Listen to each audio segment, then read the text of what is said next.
Gisabon og ayo sa Sara ay. Atong tan-awon, paminawon, mga suking tigpaminaw ag pamahayag gagahapon no sa mga hisgutanan dito sa Senado, mga suking tigpaminaw na to ang video mga tropa kalabot sa Blue Ribbon hearing nga kagahapon adlaw. So maning ano nag-iko naman ay sabi ato sang liliod mga suking tigpaminaw kay ba sinara. Okay, balik.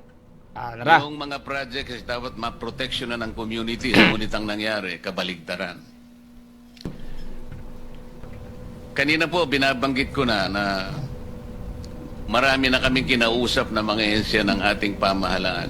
Yung AMLAC po nakahanda sangayon sa due process na hinihingi na ngayon ay kanilang pinatutupad na, kayo po'y kanilang tinutugay-gayan na mapipris po ang inyong mga assets. Nag-call na rin po kami ng outlook sa immigration. Sa mga kapatid, lahat po ng maahensang dapat nakausapin nandyan na. Ang pick-up, nakahanda po kayong ipa-revoke lahat ang mga lisensya sa sandaling mapatunayan natin. Ang DPWH may karapatang mag-blacklist yan sa ilalim ng kanilang pamamahala. Pwede po namin sigurong sabihin na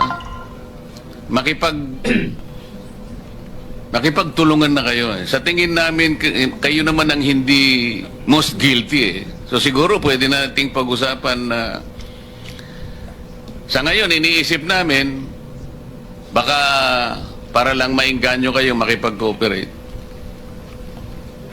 Sabihin na natin, wala mo ng criminal prosecution. Kasi po, plunder lahat ang lalabas ni... Nawala lagi.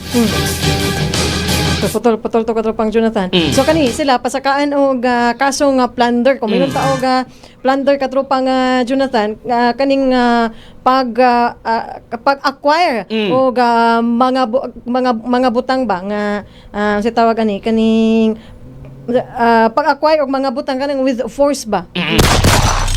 Matingala mga katropang Hanilo, matagahanan po sakyanan sila. Bantog rigo si Bihok kaniya nga gwapa daw si Sara Diskaya. So kung dalaga pa na siya, gwapa gid. Oo. Karon di ay. Dili na gwapa kay Yan ang kana katropang Hanilo nga ang ilang parkinganan sa sakyanan murag mall. Parkinganan sa mall ba? Abi gid ako parkinganan gito sa mall.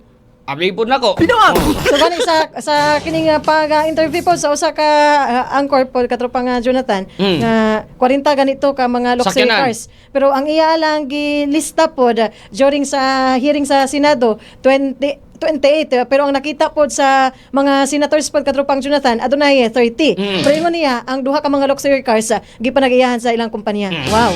Yan napatos lang sakyanan nga masigo silang pamilya. Di ba kanang makaingon tao ka ng luxury cars gipanag-iyahan sa kumpanya.